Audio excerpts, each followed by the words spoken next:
가장 먼저 이들이 도착한 곳이 어디였습니까? 바로 생명수의 강에 도착을 하게 되죠. 요한계시록 22장 1절에서 2절 말씀에 보면 우리 화면에 나와 있습니다. 화면을 통해서 같이 한번 읽어보겠습니다.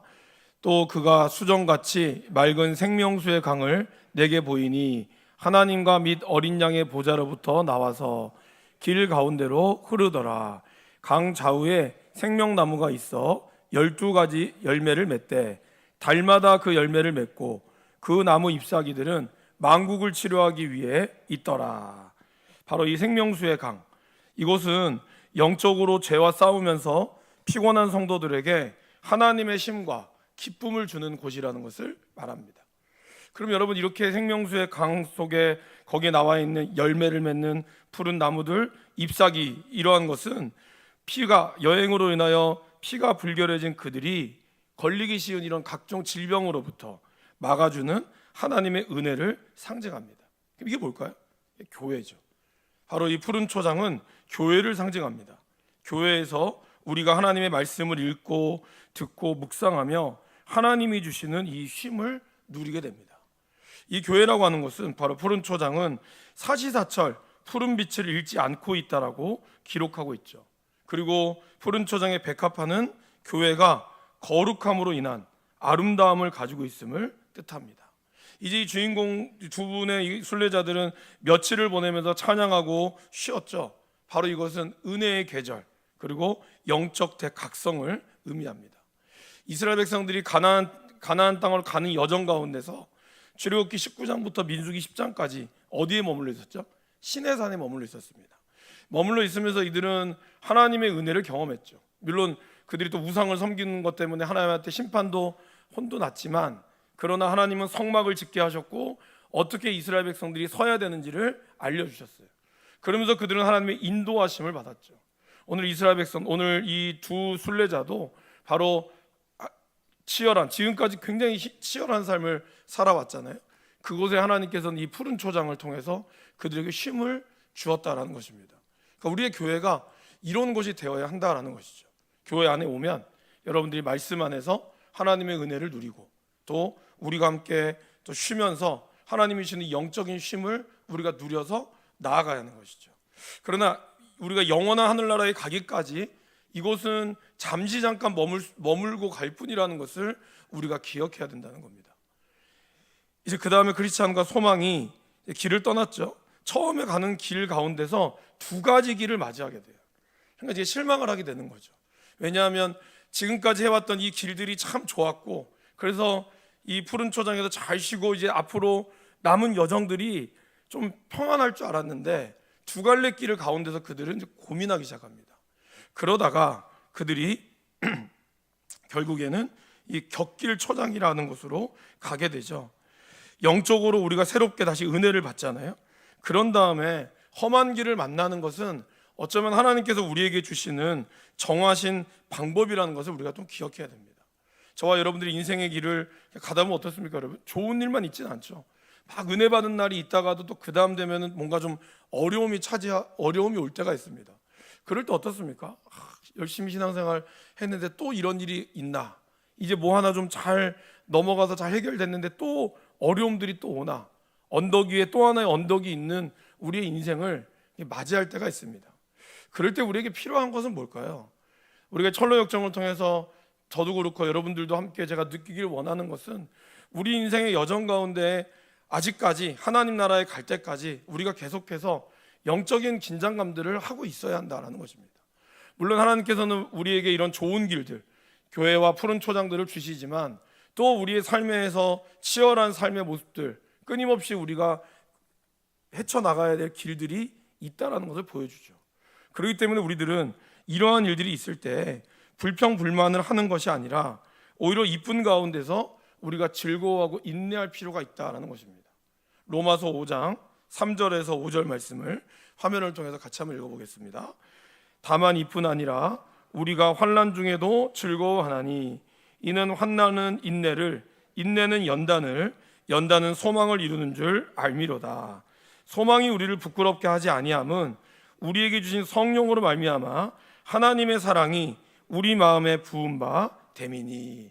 사도 바울은 계속해서 이러한 환난 중에서도 그가 즐거워한다라고 얘기합니다. 왜냐하면 이 환난 자체로는 너무 힘들지만 환난의 끝에는 하나님이 주시는 소망과 기쁨이 있다는 것을 바울은 확신했기 때문이라는 것입니다. 그러기에 저와 여러분들 가운데 인생의 어려움이 찾아올지라도 그것 가운데서 우리가 너무 매몰되지 않기를 바랍니다. 그 가운데 넘어가시는, 이끌어 가시는 하나님의 손길이 있다라는 것이죠. 물론 우리는 우리의 필요를 하나님 앞에 또 구하고 하나님께 부르짖는 게 필요한 거죠. 여러분, 민수기 말씀을 한번 살펴보실까요? 민수기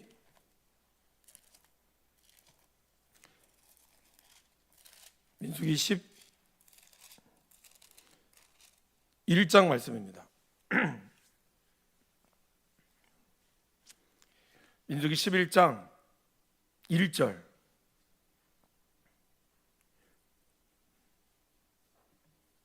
먼저 민수기 11장 1절 구약 성경 213면에 있습니다. 앞에 내용을 보시면 10장까지가 이제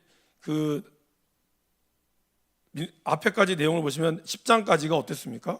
이스라엘 백성들이 시내산에서 잘 훈련받고 왔었어요. 이제 그들이 훈련받고 새롭게 가나안 땅을 향해서 전진하는 딱 첫 타이밍이었어요. 그죠? 그런데 그렇게 되자마자 그들이 어떻게 됐습니까? 1절 같이 한번 읽어보겠습니다. 여호와께서 들으시기에 백성이 악한 말로 원망하매 여호와께서 들으시고 진노하사 여호와의 불을 그들 중에 붙여서 진영 끝에 사르게 하시매. 그러니까 그들이 나오자마자 하나님 보시기에 악한 말을 했다는 거예요. 그 다음에도 보시면 4절에도 보세요. 그들 중에 섞여 사는 다른 인종들이 탐욕을 품음에 이스라엘 자손도 다시 울며 이르기를 누가 우리에게 고기를 주어 먹게 하랴, 이러면서 그들이 불만을 내세웁니다. 여러분, 우리가 고기를 달라고 얘기할 수 있죠.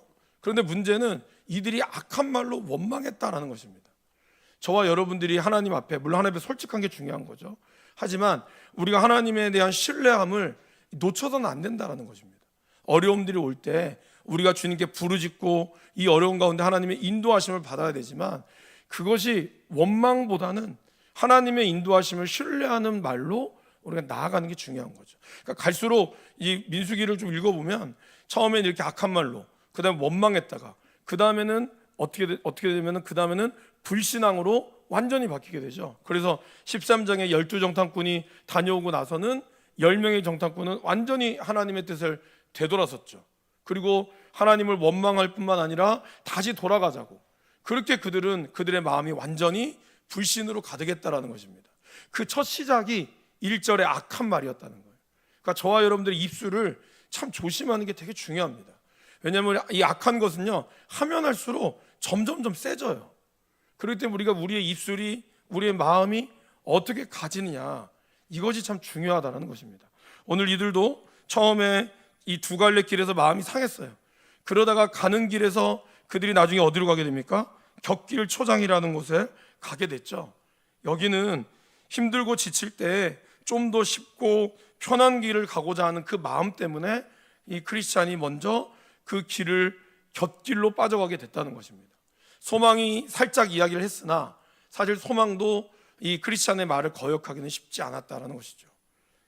자, 네 번째 질문을 보시면, 그럼 크리스찬이 이곳으로 가고자 한 이유는 무엇이었습니까?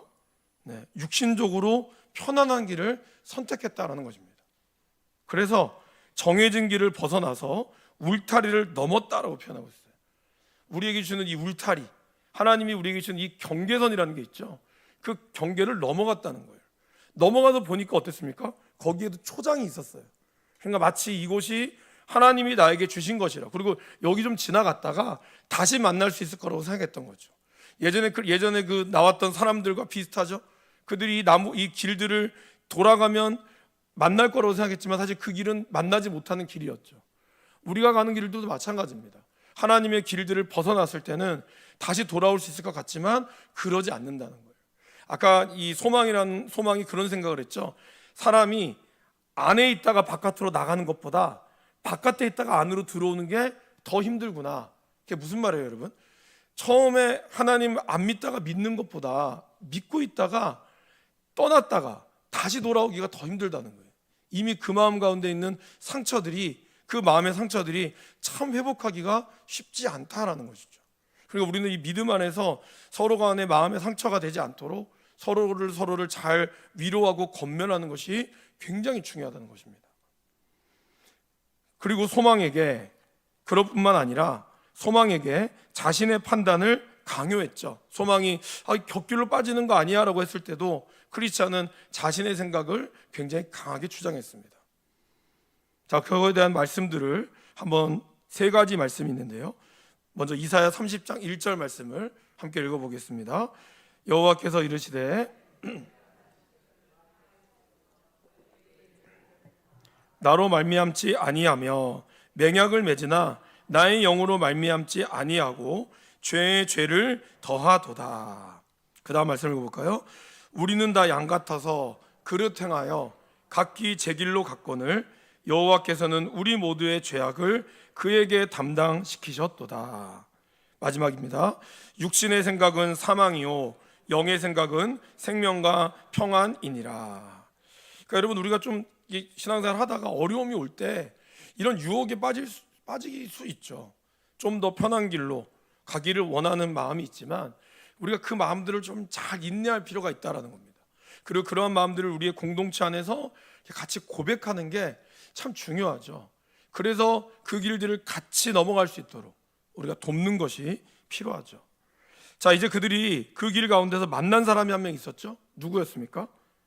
네, 바로 헛된 확신이라는 사람을 만났다 그랬죠. 격길 초장에 보니까 그들보다 앞서서 헛된 확신이 그 길을 걸어가고 있었어요. 그래서 물어보죠. 이 길이 어디로 가는 길입니까?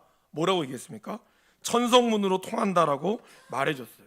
그래서 크리스찬이 더 확신 있게 이야기한 거죠. 봐, 이분이 천성문으로 가는 분이야. 우리가 잘 가고 있어 라고 했어요. 잠시 동안은 그들이 편했죠. 잠시 동안은 그들이 가는 그 길들이 굉장히 좋아 보였어요. 좋았어요. 그러나 결국에는 어땠습니까? 결국에는 헛된 확신이 먼저 가는 길에 그가 찔려 죽었죠.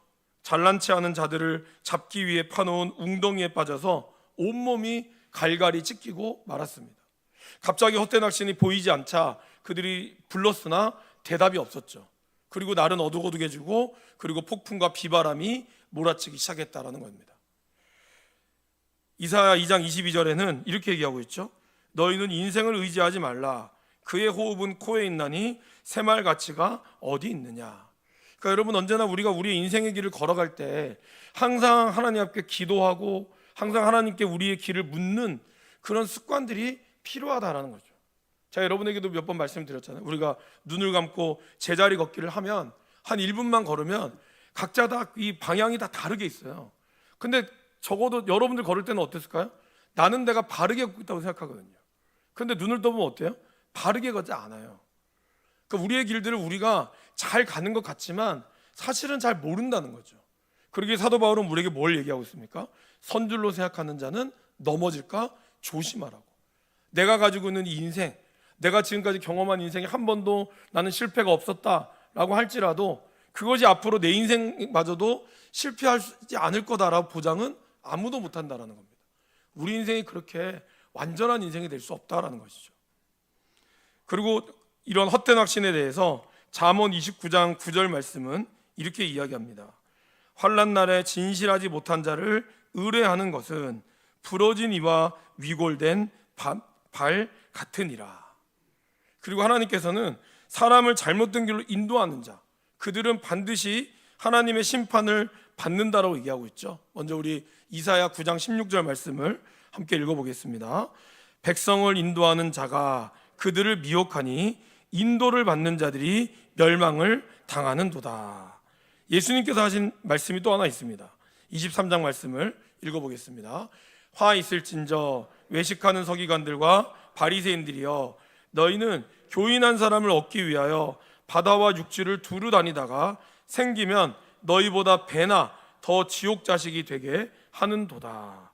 예수님께서는 서기관과 바리새인들이 실컷 전도해 오고 와서 그들이 또 이 교회 안에서 그들의 말 안 듣는다고 그들을 상처 주고 오히려 더 배나 지옥불로 인도하는 그러한 모습을 꾸짖으셨습니다. 그리고 누가복음에서는 맹인이 맹인을 인도할 수 있느냐? 결국에는 둘 다 구덩이에 빠지게 된다라고 얘기하죠. 오늘 크리스찬이 이 길을 걸어감에 있어서 한 번도 그들이 하나님의 말씀을 의지하지 않았습니다. 그냥 그들이 지금 당장 눈에 편히 보이는 이 길이 하나님이 원하시는 길이라고 착각한 거죠. 우리가 우리 스스로 걸어가는 그 길, 하나님 앞에 기도하지 않고 걸어가는 그 길을 지금 당장은 눈앞에는 편해 보일지라도 우리가 늘 물어야 한다는 거예요. 하나님 앞에 질문하고 그분 앞에 내가 늘 민감하게 반응하며 서 있지 않으면 우리는 정말 선줄로 생각한 자는 넘어질 수 있다라는 것이죠. 그런 가운데 비가 내리면서 천둥 번개가 매우 무섭게 치고 물이 길이로 넘쳤다라고 얘기하고 있습니다. 이건 뭘 뜻할까요? 순례의 길에서 벗어나 잘못된 길로 들어선 것에 대한 하나님의 경고이죠. 그리고 이러한 경고를 우리가 잘 들으면 되돌아가도록 하나님은 말씀하신다는 거죠. 성경에는 계속해서 선지자들을 보냈고 많은 선지자들과 그리고 많은 예언자들을 보내면서 하나님께서 말씀하셨죠. 회개하라, 아니하면 쫓겨나리라. 계속해서 말씀하셨어요. 그러나 그 백성들이 그걸 듣지 않았죠. 결국에는 아수르에 의하여 북이스라엘이 멸망당하고 바벨론에 의하여 유다가 멸망을 당했습니다. 이런 어떤 구약의 흐름, 지금 이 시대에 와서도 성령님께서 우리 교회를 통해서 말씀하고 계십니다. 우리가 그거에 민감하게 듣고 그런 말씀을 빨리 돌아올 필요가 있다라는 것입니다. 민수기 32장 말씀을 함께 읽어보겠습니다. 너희가 만일 돌이켜 여호와를 떠나면 여호와께서 다시 이 백성을 광야에서 버리시리니 그리하면 너희가 이 모든 백성을 멸망시키리라. 하나님께서는 돌이킴이 중요하다라고 얘기하죠. 이런 가운데 이제 크리스찬과 소망이 약간의 그 갈등이 일어났었죠. 소망이 그렇게 안 갔어야 되는데 이런 말로 좀 약간 원망 섞인 말을 했고, 크리스찬도 그거에 대한 이제 변명을 했으나 결국에는 어떻게 했습니까? 용서를 구하죠. 그죠? 크리스찬은 소망에게 어떻게 용서를 구했습니까? 먼저 자신의 잘못을 인정했습니다. 그리고 소망에게 용서를 구했죠. 이거는 우리가 형제에게 잘못을 저질렀을 경우에 관계 회복을 위해서 매우 필수적인 모습입니다. 변명하지 않고 먼저 용서를 구하는 것. 그래서 야고보서 5장 16절에는 그러므로 너희 죄를 서로 고백하며 병이 낫기를 위하여 서로 기도하라. 의인의 간구는 역사하는 힘이 크다라고 얘기합니다. 그러니까 무슨 말이에요? 어떤 일이 있을 때 서로의 죄를 고백하라는 거죠. 내 마음에 품고 있는 생각들, 그리고 혹시 그 마음 가운데 나의 공동체에게 품고 있는 그런 원망의 말들이 있었다면 그런 것들을 고백하며 나아가는 것이 필요하다는 겁니다. 여러분, 제가 특별히 여러분들에게 그냥 팁 아닌 팁을 드리면, 무엇인가를 사과할 때는 카톡으로 하시면 안 돼요. 문자로 하시면 안 돼요. 먼저 그 사람의 눈을 보고 그 사람과 먼저 대면한 후에 사과를 해야 됩니다. 너무 쉽게 카톡으로 미안해 한마디로 딱 끝나는 경우들이 종종 있는데 그거는 제대로 된 사과라고 할 수 없습니다. 정말 여러분들이 제대로 된 사과를 원하신다면 하나님 그 사람과 만나서 그 사람과 1대1로 아니 여러 가지로 그것을 직접 사과하는 게 필요하다는 거죠. 그것을 안 하면 안 된다라는 겁니다. 그런 사과가 진실된 사과지, 그냥 카톡 한마디로 난 사과했다, 이거는 진실된 사과가 아니라는 것이죠. 우리가 이런 사과나 용서하는 것들도 사실은 잘 배워야 됩니다. 그거를 모르면, 그런 사과와 용서하는 법을 모르면 공동체가 앞으로 나아갈 수가 없어요. 이 부분은 굉장히 중요하죠. 요한복음 말씀 한번 보실까요, 여러분? 요한복음 20장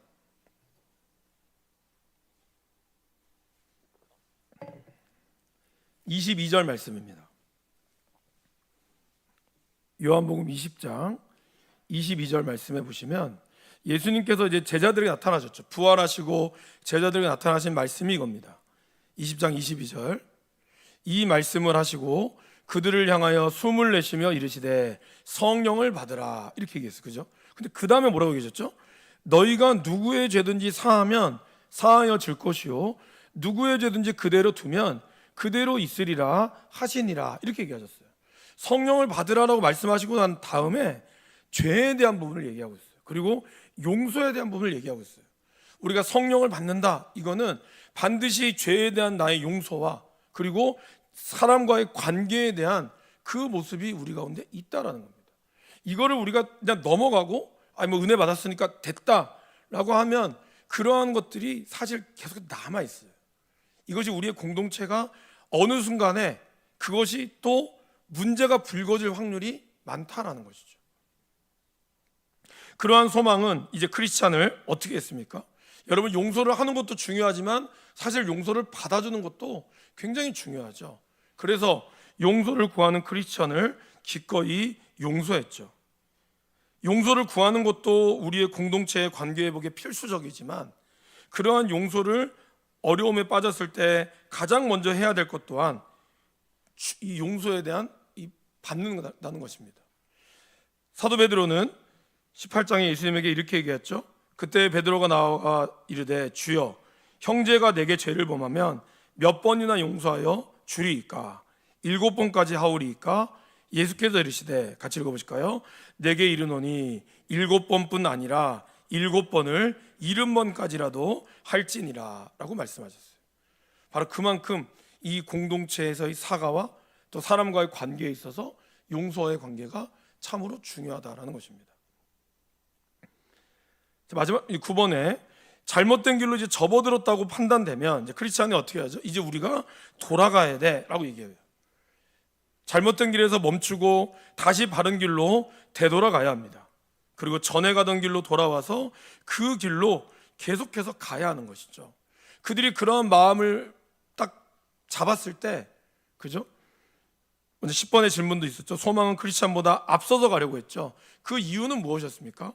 그 이유는 용서와 어려움의 짐을 같이 지려고 했기 때문이에요. 사실 이제 아까 저 그 성우분들은 조금 장난 비슷하게 얘기했는데 사실은 이거는 좀 진지하게 들어보면 용서가 너 지금 너한테 맡기면 안 되겠어 그런 의미가 아니라 크리스찬이 가지고 있는 그 마음의 짐을 이 믿음이 소망이 알고 있는 거예요. 그래서 그 짐을 같이 지려고 하는 배려라는 것이죠. 이것이 좀 표현이 조금 어색하게 보였는데 원래는 그런 마음입니다. 그러니까 여러분 누군가 이렇게 사실은 크리스찬 입장에서는 이제 결국에는 우리가 아까 봤던 대로 절망의 언덕에서 의심의 성에서 절망이라는 거인을 만나서 그 아주 거의 죽을 뻔한 위기에 처해 있잖아요. 그럼 이거에 대한 마음의 짐이 크리스찬은 늘 갖고 있는 거죠. 그런 짐에 대해서 소망이 그러한 짐을 같이 짊어지기를 원했다라는 것이죠. 그래서 한번 용서하고 끝났으면 그 짐에 대한 것들을 같이 지려고 하는 소망의 마음을 우리가 잘 이해해야 합니다. 그래서 영적으로 혼동된 상태에서의 결정들은 또다시 혼동으로 인도할 수 있기 때문에 그래서 소망의 제안은 지혜로운 것이죠. 그러할 때 레위기 31장, 예레미야 31장 21절 말씀에서 이렇게 이야기했죠. 우리 아까 같이 한번 읽어보겠습니다. 처녀 이스라엘아 너의 이정표를 세우며 너의 편말을 만들고 큰 길 곧 내가 전에 가던 길을 마음에 두라. 돌아오라 내 성읍들로 돌아오라. 격려의 말이라고 아까 오디오북에 나왔었죠. 돌아오는 그들로 하나님은 다시 돌아오기를 말씀하고 있습니다. 그리고 갈라디아서 6장 2절에 너희가 짐을 서로 지라 그리하여 그리스도의 법을 성취하라라고 얘기합니다. 우리가 함께 이 길을 걸어감에 있어서 넘어질 수 있죠. 실수할 수 있죠. 그럴 때 이 실수하는 것을 우리가 인정하는 것도 중요하고 그 인정 가운데서 같이 공동체가 하나가 되어져 가는 것이 중요하다는 겁니다. 오늘 노아에 대한 우리가 묵상을 했습니다. 어땠습니까, 여러분? 오늘이 아니라 어제였죠. 노아에 대한 묵상에서 이 함이 했던 모습은 우리 아버지 빨개 벗었다라고 그가 알렸다라고 하는 표현은 원래 선포했다는 뜻이거든요. 그러니까 막 떠벌리고 다녔다는 뜻이에요. 그런데 셈과 야벳은 어떻게 했습니까? 아버지의 하체를 보지 않으려고 그들이 뒷짐을 지고 아버지를 조용히 가리고 그 하체를 조용히 가리고 나왔습니다. 물론 노아가 잘못했죠. 노아는 의인이었고 당대의 완전한 자였음에도 불구하고 그 또한 세월이 흘러가면서 그도 죄를 저질렀다. 그도 실수하고 연약한 모습을 저질렀습니다. 그러니까 우리 모두 그럴 수 있죠. 근데 그럴 때 우리가 어떻게 해야 되느냐가 사실은 굉장히 중요하다는 거죠. 이 부분들을 이제 좀 누군가 이야기도 나누고 제 아내와도 이야기를 나누면서 사실은 제가 어제죠. 어제 이 말씀을 전하면서 굉장히 마음이 무거웠어요. 왜냐하면 저하고 아버지의 관계를 생각해 보니까 제가 이제 아버지한테 한이 좀 맺힌 게 많더라고, 나름대로. 그러니까 뭔가 아버지가 했던 저의 모습을 제가 아버지를 좀 뭐 이렇게, 아버지 몸도 아프시고 하니까 제가 약간 아버지를 가르치는 입장이 되는 거예요. 그러면 마음이 불편해져요. 불편한데 또 보면 또 화딱지가 나는 거예요. 이런 두 가지 마음이 막 공존되는데 어제 그 말씀을 딱 주시니까 이게 너무 마음이 불편한 거예요. 이게 야, 진짜 내가 한보다 더 했구나. 그런 마음들을, 사실은 그럼에도 불구하고 저희 아버지는 이렇게 뭐 저에 대한 이야기를 이렇게 나쁘게 하지 않으세요. 늘 그 뭐 요양원에서도 그렇고 늘 이제 제가 목사라는 사실을 자랑스러워하시고 저의 실체를 보면 전혀 그러지 않을 텐데 그런 거 보면 제가 너무 부끄러운 거죠. 근데 이제 어제 노아는 어땠습니까? 사실 노아는 함을 좀 저주했죠. 그러니까 우리 이 말이라는 게 참 중요하다라는 것입니다. 여러분 미리 결론의 내용을 보면 결론의 세 번째 결론이 이렇게 나와 있죠. 마지막 결론입니다. 우리가 죄의 고백과 실수를 받아주고 그 허물을 덮어줄 줄 알아야 합니다. 그 마지막 문장 같이 한번 읽어보실까요? 드러나야 하는 것은 죄이고 감싸주어야 할 것은 그 사람의 영혼입니다. 죄에 대해서는 우리가 분명히 드러내야죠. 그렇지만 그 사람의 허물들은 우리가 감싸줘야 한다는 것이죠. 때로는 우리는 죄를 감싸고 허물을 쫓아내요. 그래서 그 사람을 수치 가운데 있게 만드는 거죠. 여러분, 그 사람의 죄를 우리가 죄에 대해서는 우리가 회개하도록 도와줘야 되지만 그 영혼에 대해서는 우리가 함께 돌보고 나아가는 마음이 누구보다 필요하다는 겁니다. 그것이 바로 이 교회가 가져가야 될 공동체의 진정한 모습이다라는 것입니다. 자, 마지막 결론을 한번 보겠습니다. 먼저 아까 우리 생명수의 강에서 말씀드렸던 것처럼 교회는 어떤 곳이 되어야 될까요? 교회는 영적인 쉼과 회복의 장소가 되어야 하는 거죠. 그래서 여러분들께서 교회에 와서 기도하실 때 여러분들의 하나님 주시는 은혜와 쉼을 위해서도 기도하시고, 이 예배 가운데 오는 성도들이 여러분들처럼 이렇게 수요 예배도 오고 또 금요 기도에도 오시고 새벽 기도도 오시는 분들도 계시지만 주일에 한 번 딱 오시는 분들도 있거든요. 그분들이 정말 그 한 번 드리는 그 예배 가운데 하나님의 은혜와 쉼을 누릴 수 있도록, 그래서 정말 교회에 머물러 있는 것이 이렇게 복되고 행복하다는 것을 이렇게 느끼는 사람들이 점점점 많아지면 되게 좋겠죠. 이번 주도 보니까 교회에 이 밥을 했는데 되게 많이 드셨대요. 보통보다 또 많이 드셨다 하시더라고. 그러면 교회 재정이 많이 나오니까 불편하겠네요? 아니죠. 네, 그만큼 교회에 여러분들이 맛있는 것뿐만 아니라 함께 머물기를 원하는 그런 마음 때문에 전 너무 좋습니다. 뭔가 교회가 뭐 다른 날도 그렇지만 주일은 정말 북적북적 되고 그 안에서 뭔가의 소리들이 같이 나와서 가는 게 참 중요하죠. 그렇게 해서 여러분들이 받은 그 힘으로 우리의 여러분들 가정과 삶의 터전에서 온전한 회복을 얻어주면 가장 좋은 것이 되겠죠. 그런 교회가 우리가 될 수 있기를 같이 기도했으면 좋겠습니다. 그 두 번째 같이 읽어보실까요? 은혜 뒤에 오는 고난이 올지라도 낙심하거나 불평하지 않도록 합니다. 그죠? 그래서 우리가 은혜 가운데 또 고난이 오면 어떻게 돼야 될까요? 하나님이 또 얼마나 나한테 복을 주시려고 이러나, 이렇게 접근을 해야죠. 그냥 힘들어 죽겠다 이러지 말고, 도대체 나한테 얼마나 복을 또 주시려고 하나님이 이러한 시련을 주실까, 우리가 이런 마음으로 우리의 삶을, 우리의 기도의 방향들과 마음의 내용들을 바꿔갈 수 있기를 바랍니다. 세 번째로, 자신이 죄를 짓거나 실수할 때 사과하기를 주저하지 말아야 합니다. 그런데 이게 너무 반복돼도 안 돼요. 그러면 저 사람의 사과가 이런 것이 때로는 악어의 눈물처럼 보일 수 있습니다. 정말 우리가 사과해야 되지만 또 넘어질 수 있지만 그거에 대해서 우리가 진짜로 우리가 성장하고 있다는 것을 나도 그렇고 모든 사람에게도 같이 보여주는 것도 필요합니다. 그러니까 너무 지나치게 습관적으로 미안하다는 말하는 것도 사실 그렇게 덕이 되진 않습니다. 안 하는 것보다는 나을 수 있지만, 그러니까 우리의 어떤 마음들을 정말 내가 죄에 대해서 완전히 이기고자 하는 그 마음들 속에서 나타나는 이 어려움들 속에 내가 또 하나님 앞에 나아가는 것이 필요하다라는 것입니다. 자, 그리고 죄의 고백과 실수는, 그러면 그렇게 죄를 고백하고 실수했을 때 우리는 또한 그거를 받아주고 그 허물을 덮어줄 줄도 알아야 합니다. 그래서 교회는, 또 우리의 공동체가, 여러분들이 가는 이 성숙한 모습은 그런 것을 우리가 같이 덮어주면서 드러나야 될 죄에 대해서는 우리가 이야기하지만 그러나 그 사람의 영혼에 대해서는 우리가 함께 감싸서 그 사람이 이것으로 인하여 더 성장해 나갈 수 있도록 우리가 해 나가는 것이 필요하다라는 것이죠. 여기 계신 분들 중에는 처음부터 정말 이게 뭐라 해야 될까요? 아무런 큰 문제가 없지는 않았겠으나 그렇게 평탄한 길을 걸어오신 분들도 계시지만 30, 40대, 20, 30대 정말 젊을 때 한참 막 잘 나가고 막 이럴 때 세상적으로 잘 나가셨다가 지금 하나님께로 돌아와서 하시는 분들이 있을 겁니다. 그때 그냥 저 사람이 저렇다고 저 인간 글렀다 하고 포기했다면 지금의 이러한 모습이 없을 수 있죠. 그러니까 우리가 기도하고 물론 변화시킨 건 하나님이시지만 하나님의 인도하심 속에 하나님의 역사하심을 기대하고 나아가는 것이 필요하다라는 것입니다. 자, 마지막으로 여러분, 다음 주에 한번 하겠지만 왜 오늘 그 의심의 성 그리고 절망이라는 거인이라고 표현했을까요? 이유가 뭘까요, 여러분? 저 이거 고민해봤거든요. 결국 이 절망이라는 게 거인과 같다는 거예요, 그죠? 이 절망이 한번 찾아오면 이것이 거대하게, 정말 거대하게 우리를 보게 되고 한번 의심하기 시작하면 어떻게 되죠? 의심이 성처럼, 무너지지 않는 성처럼 계속 의심은 의심의 꼬리를 물게 돼 있어요. 그리고 마지막에는 그 절망의 거인의 부인 이름이 뭔지 기억나세요? 자포자기였습니다. 결국에는 자포자기하게 만든다는 거예요. 스스로 자기 인생을 포기하게 만든다는 거예요.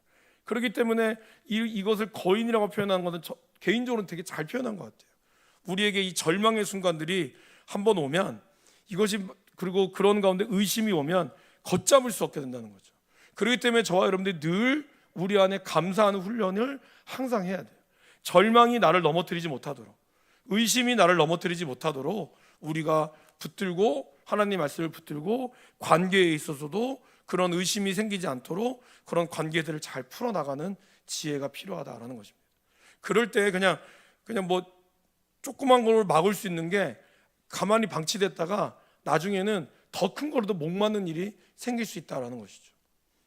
교회라고 하는 곳, 또 여러분들의 가정과 사람들이 만나는 이런 곳에서 그런 일들이 되지 않도록 우리의 공동체가 믿음 가운데서 잘 설 수 있기를 간절히 바랍니다. 우리 이제 말씀을 기억하시면서 함께 찬송